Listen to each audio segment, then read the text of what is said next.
Қазақстандағы 4-ші мұнай өңдеу зауытының құрылыс мерзімі, орналасатын жер мен оған тартылатын инвестиция көлемі биыл бірінші жартыжылдықта белгілі болады. Бұл жайында мұнай және газ министрлігінің алқа мәжілісінде айтылды. Үкімет басшысы Серік Ахметов ішкі нарықты мұнай өнімдерімен қамтамасыз ету мәселесіне айрықша мән берді. Қазіргі таңда еліміздегі мұнай өңдеу зауыттарын қайта құру жүріп жатыр. Бұл жұмыс 2016 жылы аяқталатын болады.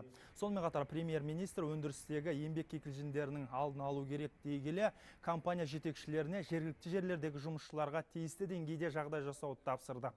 Ал Қашаған кен орнындағы құбырды қалыпқа келтіру жөніндегі жоспар наурыз айында бекітілетін болды. Сонымен қатар үкімет басшысы газ өндіру жөніндегі стратегияны әзірлеуді тапсырды. Бұл еліміздегі көгілдір отынға қатысты жан-жақты мәлімет жинақталған құжат болмақ. Мемлекет басшысы Нұрсұлтан Әбішұлы Назарбаев биылғы жолдауында үкіметке экономиканың орташа жылдық өсімін тұрақты түрде қамтамасыз етуге тапсырды. Бұл бірінші кезекте мұнай-газ секторының дамуына тікелей байланысты. Сондықтан осы саланың тиімділігін арттыру, жаңадан индустриалды инновациялық жобаларды іске асыру, шағын орта бизнес нысандарын көбейту министрліктің алдындағы басты міндеттерінің бірі болып табылады.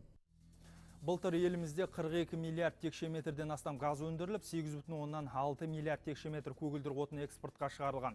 Бүгін күні Қазақстанның 14 облысының 9-ына табиғи газ тасымалданады. Сонымен қатар министр Ұзақбай Қарабалин мұнай өндіру көлемі артқанын атап өтті. 2013 жылы 81,8 миллион тонна мұнай мен газ конденсаты өндірілді. Елдің сапалы мұнай өнімдеріне деген сұранысын өтеу үшін мұнай өңдеу зауыттарын жаңғырту жұмыстары жалғасып келеді.